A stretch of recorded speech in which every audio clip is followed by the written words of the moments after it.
There's an attack for 1. There's a block. This. That's a Maka. That's a Devour Flesh. It's pretty good. These are the exchanges that you don't want to have happen. And this was the misstep there by Jacob that may allow Hoey to get back in this game. Either trade there or allow Hoey to animate his Mutavault before using your Maka. Yep. That was the worst case scenario. Now Hoey's left with a Pack Rat and a way to actually try to win this game. And again, it does not take long for Pack Rat to get the job done. Although I guess on the flip side, it's not bad for Jacob to get the Devour Flesh specifically out of Matthew's hand, because Hoey Devour Fleshing himself could be a line of play that comes up in this game. It could be a disaster. But the operations are still better served just passing there. If Hoey wants to trade, let him trade, and otherwise. Because it's not like your Legion Loyalist is worth a lot in that spot. Hoey still has a Mutavault back to block it, even if you trade, even if you kill the Pack Rat. Oh, he's going to play Desecration Demon now. He's going to turn up the heat. Jacob going to draw a card. And all he can do is pass the turn back. He could be stuck with Stoke the Flames in hand. So he draws a card with the Desecration Demon trigger on the stack. You can see Matt kind of moving a little bit quicker now. Needs to figure out a way to win this game as soon as possible. Yep, that's all that matters at this point. He's got to be terrified of Lightning Strike the entire time or running lands to cast Stoke the Flames. There's an attack. It's 7 points of damage. Here's another Desecration Demon. It's getting ugly now for Russi. It's actually a lethal attack next turn. That's a Foundation Denizen off the top, and that's a concession. So Matthew Hoey barely hangs on there. He's going to win game number 1 over Jacob Russi. Part of the reason is because Desecration Demon is so big. It's one of the best tools that decks like this have against mono red. Yeah. You want to try to win the game as quickly as possible, not let them float along, and try to draw removal spells to each one of their threats. And the Demon's a big part of that. Sideboard time. We will start with Rabble Red, 2 Boros Reckoner, 2 Skullcrack, 2 Museum Mortars, 3 Eidolon of the Great Revel, a Dynacharge, a Harness by Force, a Mutavault, and 3 copies of Magma Spray. Very reminiscent of what the boss played last weekend. I think you're going to see the 3 Eidolons come in here, just more creatures, and Matt almost by definition has to take 2 because he needs to play a removal spell on it. I think the additional Mutavault will come in here. I'm not a fan of Harness by Force in this matchup, but I think a lot of red players do bring it in, and it would not surprise me if Jacob did that as well. Same thing is true of Skullcrack. I don't like the card in the matchup very much, but Jacob may bring it in. I would in fact rather have Museum Mortars, I believe, than bring any copies of Skullcrack.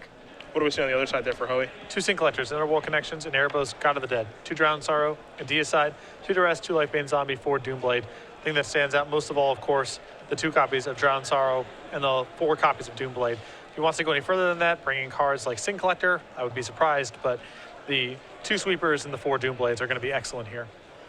4 copies of Doomblade is a lot. 4's a lot. Not messing around at all. But I like that kind of sideboarding. I think people get too fancy with their post-board configuration sometimes, and they want to play, in quote, higher impact cards.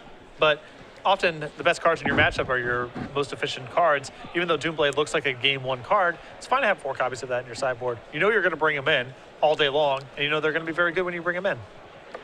Well, these players will finish shuffling up here, and as they do, we will talk about Star City Games Game Night, which is now underway as it is September. Up and running. It's ready to go. And we have it in September right now. You see, this is the packet for September. Can't order this now. Had to get on board in August to have this kit. We're already seeing some photographs of this stuff coming up. The program's already up and running. This is the September kit. As we mentioned, every month will feature a new kit. So if you want to get on board for October, get signed up right now, starcgames.com/game night. More information. Every Wednesday night, casual focus, organized play. Can be run as sanctioned or unsanctioned in any format the store wants to. It's a worldwide program as well. So whatever part of the world you're in, just get a hold of us at starcgames.com/game night. Talk to our organized play reps and we get these kits over to you. Any format. Do whatever you want. Yeah, sanctioned, unsanctioned. Just make Do sure it's whatever on you want. Just make sure it's on Wednesday. Make sure you have fun. Yeah. That's what it's all about. And it has finally begun. And even the second thing's really optional. Like if you don't have fun, that's not the end of the world from our perspective. Just run it on Wednesdays. Yeah, or else. Or else. Yeah, there you go. Then there'll be real trouble. Yeah, that'll bring you in the building. Yeah, have fun, don't have fun, whatever. Totally up to the store and the players. Yeah. You want to have fun, that's cool. You want to have not fun? That's cool too. I'm not going to judge you. Yep, just make sure it's on Wednesday or you're in trouble. Or we'll find you. Yeah. Game 2 going to be underway here in just a minute between Black White mid-range and Rabble Red. Russi did almost win that first game. Got him down to 3. Had a good opening, good-ish opening. For Mulligan. And for a mulligan, and he also drew a Maka and a Titan Strength that he only could use as Lava Spikes. Yeah. So not only did he mulligan, he had some really inefficient cards for the matchup and was nearly able to get it. A lot of that was because Hoey was missing land drops, but still, a surprisingly close game given the circumstances on Russi's side. Big tournament here for Hoey, too. We've talked about the players who are in the top 16. Hoogland is number 16 on our Season 4 leaderboard, and how it's a big weekend for Jeff. It's a big one for Hoey as well. He's number 19 on our leaderboard, with the potential to make up a lot of ground this weekend. Yes. This is another player a little outside looking in right now, but does not take much to get caught up. No, not at all. I had a feeling we'd see him here this weekend. He was able to steal that game, and it did feel like stealing. Barely got the job done, but again, Desecration even is so large. He was able to close the game very, very quickly and cut the draw steps from the Rabble Red deck. It's tough for it to be too lopsided against Rabble Red because you're on the back foot to start the game. They have any sort of draw. So the games that Black White mid-range wins or Mono Black Devotion wins the matchup, generally speaking, are going to be a sweat. It's going to be challenging, but Hoey was able to get it done in kind of convincing fashion. Yes, he had to sweat Lightning Strike, but that was really the only card he had to worry about there once you got past turn 5 or so. Yeah, Stoke got turned off. Yeah. Let's see what Russi can put together here for game number 2. Again, Hoey does have quite a few hate cards there. A couple copies of Drown in Sorrow, and then a bunch of Doom Blades. And it's very hard for these builds of Rabble Red to defeat Drown in Sorrow. When I was playing Red Aggressiveless, I had Hammer Perforos in the sideboard. That, in my opinion, is the best tool for Red to fight Drown in Sorrow. It's a threat on its own. The tokens you're making don't get swept away by Drown in Sorrow. Because Rabble Red already has so much haste in the deck, and it's a little bit mana light, it's hard to justify Hammer Perforos, but that does mean that a card like Drown in Sorrow is really good against this deck. There's no secondary game plan. It just happens when it happens. Yeah. Hoey going to send it back relatively quickly here, so he'll be down to 6 cards.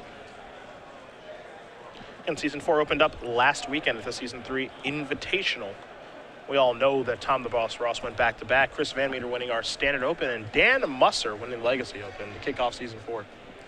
A pretty high-profile set of winners that weekend. Yeah, no, for sure. Usually, when we have an invitational, someone who wins an Open, not really a player we've heard of because there's so many people who come out for them, but that weekend we saw 3 notable players, people who we already know ahead of time, take down the 3 tournaments. Foundry Street Denizen is where Russi will begin. This is a mountain.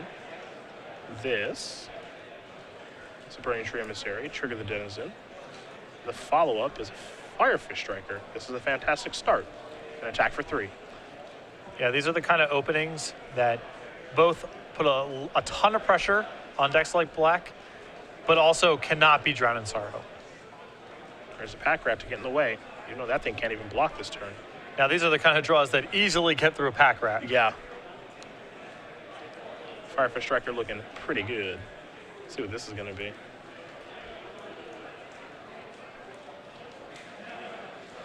Yep, there's Nash Cell. Trigger the Denizen. Jeez. Trigger the Denizen again. This is a beaten. So, yeah. So, Drown in Sorrow or... Busto? Yep, pretty much. 2, 3, 4, 5, 6, 7, 8, 9. My God. Okay, well, pretty good opening. And that'll do it. Yeah, okay. Well, game number 2 is done. Jacob Russi destroyed Hoey's face is great. Well, fine. Okay, well. Play Pack Rat and you win. Yep. That's fine. Didn't get to attack or block or activate it. That's right. Pretty good start. This game is over. Matt Hoey will be on the play for game number 3. Well then. Hard to overstate how good Burning Tree Emissary is against these kind of decks that are trying to get to powerful, expensive threats and use removal to get there. Yep. Very low to the ground. Russi might consider his options here for game number 3. Hoey's going to look through his deck, maybe re-sideboard here, but we will talk about very quickly the Constant Arcure pre-release playmat that we will have available at the Star City Games Center for the Constant Arcure pre-release. Yeah, you have to actually go to Star City Games, the physical building itself in Roanoke, Virginia. People who participate in events this weekend will get this playmat Only 600 are being produced. The leftovers from the pre-release will go on the website the following Monday. So there is an opportunity to purchase these, assuming that attendance works out in your favor. I would not count on it. If you're really interested in getting this playmat, and who wouldn't? I mean, look at that squad. You want to go to Star City Games for your pre-release. Again, we will have these available for purchase, assuming that we do have some left over after the pre-release. They'll be $24.99, and they'll, again, be available on the website. You can find out more information about the pre-release at starcitygames.com/pre-release. Certainly pre-register today if you'll be heading to Roanoke. But if you can't make it out, again, we're going to be printing 600 of these. Any left over, available on the website. Yep. So at what point do we fully transition over to no longer running Magic tournaments or selling Magic singles and simply make things like this? It's only got to be a matter of time. Sure, right? just no more open series. Yeah, just nothing. Just, hey, we got a new mat with a penguin on it. Right. And that's it. I feel like maybe not soon, but probably sooner than we think. 2016, I think. Yeah. Well, we'll shut down the open series. 40 tournaments a year, no more of that. You and I will simply be used to generate ads for new playmats. That's it, yeah. We have a new turtle playmat. Gentlemen, we need your voices. And in fact, I'll probably get cut out at that point because often my promotional run is just so the equivalent of this is a product that exists. Yeah. If you so want, it'll just be you running the broadcast at that point, I guess. If you want it, cool. If not, that's cool too. Yeah. You can go buy something else, whatever. Just go on living your life. But this is a thing that exists, so. No, the feedback on that playmat has been very overly positive. Yeah, that one is just good. a really sweet playmat. That one's particularly good. People really want that thing. Myself actually included too. So I might get in the chase for one of those. You gonna pull some strings? I don't like to call in the favors very much. I do know a guy who knows a guy who owns the company. Calling in a favor for a limited run playmat where we're kind of running a promotion centered around it is bad form. Well, absolutely. That's some pretty bad form. But I know what I want. So. Right. Look, I just want one. Well, we only have 3 left. Okay, I want one. Yeah. And I'm not going to pay for it. I just want one. Hoey going to draw up his 7. He's looking to play more than 2 turns this game. I feel like that's asking a lot. But we'll see. 2.5 because he got to untap and draw. Ah, right. He just didn't bother entering his main phase. He decided no more. Hoey giving it a long look. We don't have a great look at it. We know there's a land or 2 over there. Might be missing white mana. Yeah. Sand Collector's a card that's really good against Russi's deck. The fact that it can block and nab a Stoke the Flames, Titan Strength, or a Lightning Strike, it's actually really scary from Hoey's side. The thing is, if I'm Jacob, I'm trying to cut as many spells as possible. Sure. I hate having spells in my deck against Thoughtseize control decks because you just have to weather the storm removal, and it's too easy to get stuck in a spot where they Thoughtseize away your one creature, use a removal spell on your other creature, your hands lands and spells, and you can't win the game.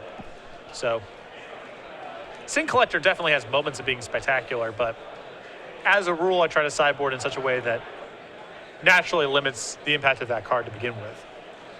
It's a mulligan for both players, so they'll go to 6. We'll see what they're able to put together here. And, for Hoey, it's just, it's Removal City. Yeah. That's it. And it's pretty straightforward. Any of his creatures are good enough to win the game. Honestly, even Nightveil Spectre unchecked, that's good enough to win. So He doesn't have to worry about finding the right threat. Just lands and enough early answers. Just be able to interact early and often. That's it. We'll see if he can do it.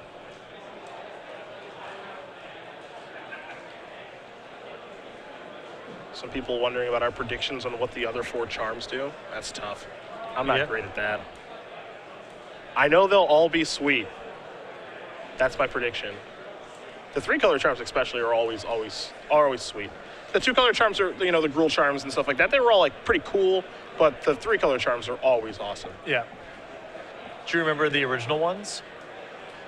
Like Dromar's charm? Yeah. Those 3-color charms, I remember those. Dromar's charm, I think, was the best one. Yes. Because it could counter a spell? It was like kill a thing or counter a thing? Yeah. Back when Magic was only killing things and countering things? Yeah. No. Here's a Thoughtseize. Got the Raffle Master Legion Loyalist to Stoke the Flames, along with a Mutavault and a Mountain. And this is what I'm talking about, the Sin Collector and the spell thing. The Stoke the Flames is the card that stands out in this hand as being the weakest portion of it. Now, it does answer a Blood Baron, which could be nice, but it's the type of card that magnifies the problem with this hand in the event that Hoey just has a lot of removal spells. Takes the Rabble Master, kills your creature, and then you have a Legion Loyalist and Mutavault you got to try to win the game with. It's very hard. Hoey already down to 18. Going to be going to 16 in just a moment. You saw him after the thoughts. He's played that Godless Shrine.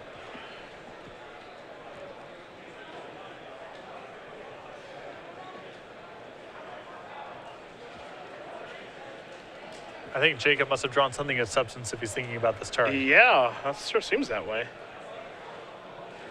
So we know he has a Mutavault and a Legion Loyalist. Yeah. So something must have come off the top of the deck to change this. He's giving us a lot of thought. Maybe a card like Ash Zealot. Yep. Although I think if it's Ash Zealot, it's pretty straightforward just to cast it. You can just cast it, right? Yeah. When you have Stoke in your hand, you just want to be as maximum mana efficient with your creatures as possible. So the turn that you do Stoke, it's the least cost of the attacks you want to make. Yeah, there's a Mountain. Burning Tree Emissary. He's going to pump. He's not even going to play the Loyalist. You like that? Well, if he's worried about Drown in Sorrow, I suppose. He attacks. He's going to get. If he plays the Legion Loyalist, he gets 3 damage across either way. That's a nice. Yeah. Okay, it's Drown in Sorrow. All right.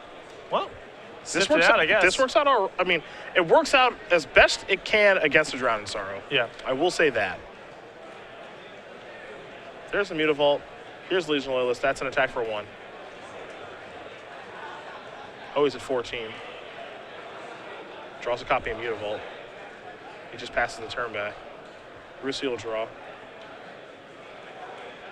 There's a Mountain. That's an Ash Zealot. This is an activation of Mutavault. I like attacking with everyone here. I don't know about you. I don't like attacking with the Legion Loyalist because Hoey just gets to animate his Mutavault. That's cool. I'm actually fine with that. Because like my alternative is like just attacking with Ash Zealot. But you could also attack with the Mutavault. I don't mind that. You're just fine trading your Mutavault for a Mutavault? I think that's okay. Okay. I think it's really rough to throw away a creature for not very much when you have Stoke the Flames in your hand. Okay. This looks like it's going to be a Doomblade here.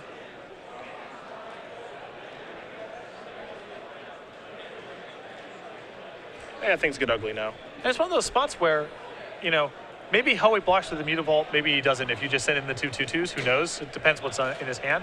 But you're letting him off the hook in a big way there. Because even if it's close whether or not he wants to block a 2/2 or just let all the damage come through, it's not close whether or not it's better for him to just eat your Legion Loyalist or trade off with one of your 2/2s. Sure. I mean, if Hoey's on the ropes, if this sets it up where the Stoke the Flames is lethal, that's one thing, but he's at 12 right now. He's going to play the Blood Baron, which is going to draw out the Stoke now. Yeah. Can't let that thing live. We know that. Gets a free creature out of the deal. That'll get unleashed. I imagine we'll see a Convoke Stoke. Yep. That's the last card. And if he had his Legion Loyalist, this was a spot where he would have been able to get in for 1 point of damage. Sure.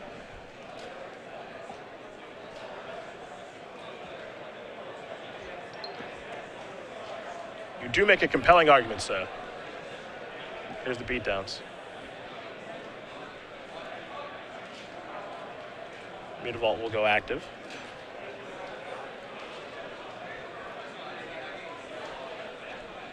Feels like Hoey's trying to reel him in.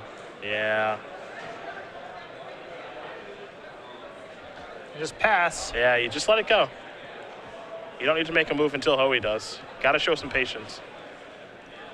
If you have a card like Shock in your hand to kill the Mutavault, that's fine. Yeah, for sure. A removal spell, I don't mind using on the Mutavault whatsoever here, but trying to fight inside of combat, there's just too much that can go wrong.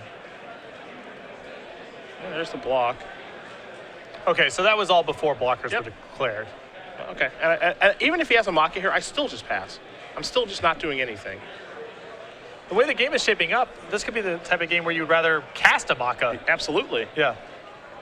Hoey draws and plays a Mutavault. He still has a Bile Blight in his hand.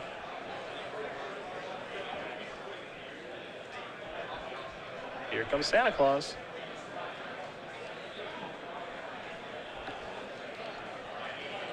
See if Hoey wants to trade Mutavaults or cast his Bile Blight. The Bile Bite's a really nice safety valve to have in case Rebel Master comes off, but this Mutavault does hold off every 1 power creature. So now Jacob's draws of Legion Loyalists and Foundry Street Denizens matter. There's a Loyalist. Hoey draws another land. Temple of Silence will help fix some things, though, as he will scry. That stays on top. Can't feel great about that if you're Russi. There's a lot of cards that Matt leaves on top at this point, including just a Doomblade type effect. Too, so. That's true. Doesn't necessarily mean it's Blood Baron, but it's not good news for Jacob. Attack for 1's going to put Hoey down to 9. Hoey knows what he's drawing. It's a Mutavault. That works. It's better than a random draw.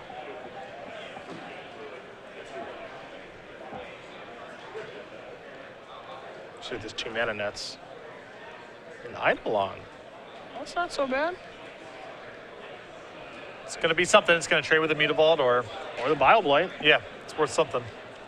Hoey will draw the card first. It's a Swamp. He'll kick it back. Over to Russi, who will draw. I think he picked up a Mutavault for the turn. Not 100% positive. I think it might have been a Rabble Master. Yeah, that's not bad either. Yes, sir. Who will draw better? We're going to find out right now. Now, Russi will have to take 2 from that. Yep. As the Eidolon is in play, and that effect is symmetrical. And that's not optional. So he'll go down to 17. Now the pressure's on Hoey because he's got 1 Bile Blight to use. Yeah. And his resources are quite taxed at this point. Do I want to Bile Blight the Rabble Master or do I want to Bile Blight the Eidolon? Defensive Mutavaults are a huge dimension of play for black lists in this kind of matchup, though. Because the game's gone for so long, you have so many removal spells that you can strand people with 1 power creatures and leave Mutavaults back to block. Rabble Master's going to bite the dust. Hoey has to pay 2 to do so. Due to the Eidolon, he's down to 7. Russi's considering attacking now.